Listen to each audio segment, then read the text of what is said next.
ایک نمائندہ جو اس شہر سے سالوں سے کھڑا ہوتا ہے اسدالدین اویسی، اس کے لیے یقیناً میں آپ سے ووٹ کی اپیل کروں گا۔ اس نمائندے کو اٹھا کر بھیج رہے ہیں جس نمائندے نے حکومتوں کی آنکھوں میں آگ ڈال کے ایوان میں کہہ دیا اس ملک میں قیامت تک ہم شریعت پر قائم رہیں گے، ہم قرآن اور سنت پہ قائم رہیں گے۔ تحفظ شریعت کے لیے حیدرآباد کی عوام سے اپیل ہے اسد اویسی کو ووٹ ڈالنا تاکہ دینی تحفظ کی آواز ایوانوں میں ہماری اٹھتی رہے۔ ورنہ آپ نے ایک نظارہ دیکھا کہ کل کسی نے تیر چلایا، وہ جس شہر میں آج ہم رہ رہے ہیں عزیز دوستو، پہلے اس شہر کی بات کروں لیکن خطاب ہندوستان کے تمام مسلمانوں سے، جس شہر میں آج ہم ہیں، ایک ایسا نمائندہ، ایک ایسا قائد، ایک ایسا لیڈر بیرسٹر اسدالدین اویسی کہ جس کی نمائندگی ایوان میں جو ہم ووٹ ڈال کر بھیجتے ہیں، اولین مقصد میرا ووٹ ڈالنے کا یہ ہے کہ دینی حق کا تحفظ ہو۔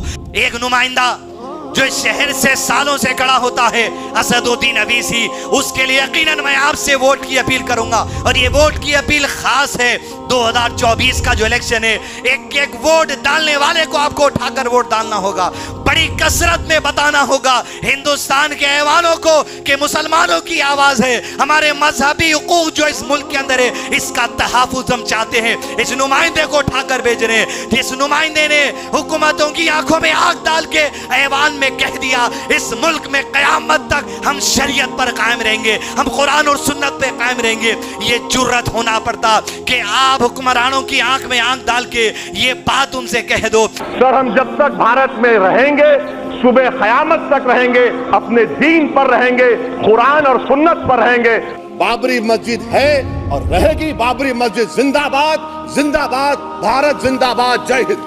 کہنے والے جن کو سیاسی تجربہ نہیں ہے، جن کو سیاسی شعور نہیں ہے، آپ کو یہ بول دیں گے یہ تو بی ٹیم ہے۔ ارے ایک وہ شخص، یہ خطبے کا موقع ہے لیکن یہ دینی فریضہ ہے، ہوش میں آنا ضروری ہے۔ وہ شخص اپنی زندگی کی دن اور رات جو لگا دیا، کیا صرف پیسے کمانے کے لیے نہیں، صرف ایک مقصد نہیں ہو سکتا۔ یہ آنے والے حالات ہے، کب تک اسد اویسی زمین پر رہیں گے، کب برابر اویسی زمین پر رہیں گے۔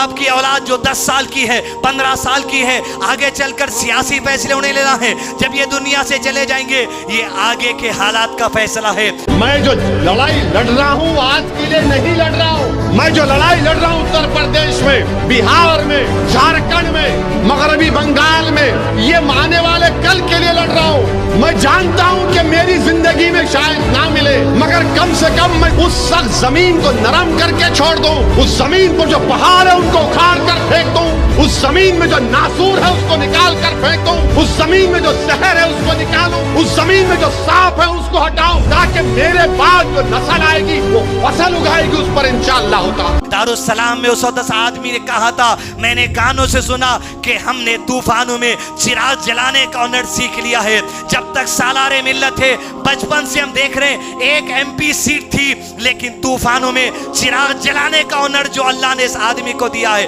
آج 2 ممبر آف پارلیمنٹ MIM سے پارلیمنٹ کے اندر بیٹھتے ہیں، اورنگ آباد سے امتیاز جلیل ہے، حیدرآباد سے اسد اویسی ہے، اور یہی طوفانوں میں چراغ جلانے کا ہنر آپ دیکھیں گے۔ انشاءاللہ بہار کی سرزمین سے ایک MP آ کر پارلیمنٹ میں چلانے والے 2024 کے الیکشن کے بعد بیٹھے گا۔ عزیز دوستو، ایسے لوگوں کی بات میں مت آئیے جو کہتے ہیں ووٹ ڈالنا حرام ہے، نہ ان کا دینی تعلیم صحیح ہے، نہ دینی شعور صحیح ہے۔ وہ اہل علم نے جو کہا، مقصود الحسن فیضی نے، عبدالعظیم مدنی نے، شیخ انیس مدنی نے، حفیظ اللہ، کہ ان کے رہنمائی پر چلیں، ووٹ کا صحیح استعمال کریں۔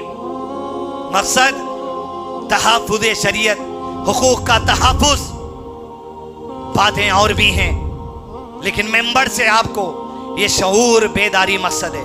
ہندوستان بھر کے مسلمان سے کہوں گا، AIM پارٹی تو صرف 3 کینڈیڈیٹ یا اس سے کچھ زیادہ کینڈیڈیٹ کھڑائے گی، 540 سے زائد MP لڑنے والے ہیں۔ اپنے اپنے علاقوں کا فیصلہ لیجئے، اتحاد کو مضبوط رکھیے۔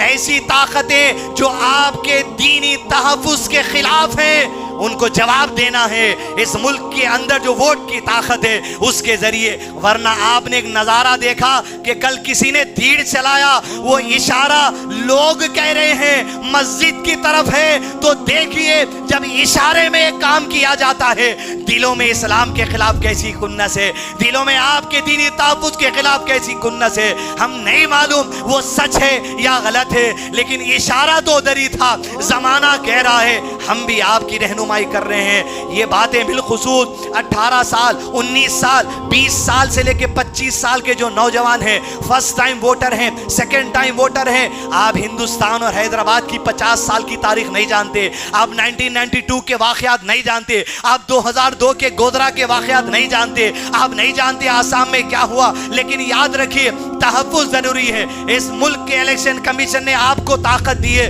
ایسے نمائندوں کو اٹھاؤ جو آپ کی جو سو دینی تحفظ کرے, آپ کے جان اور مال کے تحفظ کے لیے آواز اٹھائیں. یہ لوگ صرف آواز اٹھائیں گے لیکن فیصلہ کس کا ہے؟ اللہ کا ہے. اس کی رحمت سے مایوس ہونا نہیں ہے.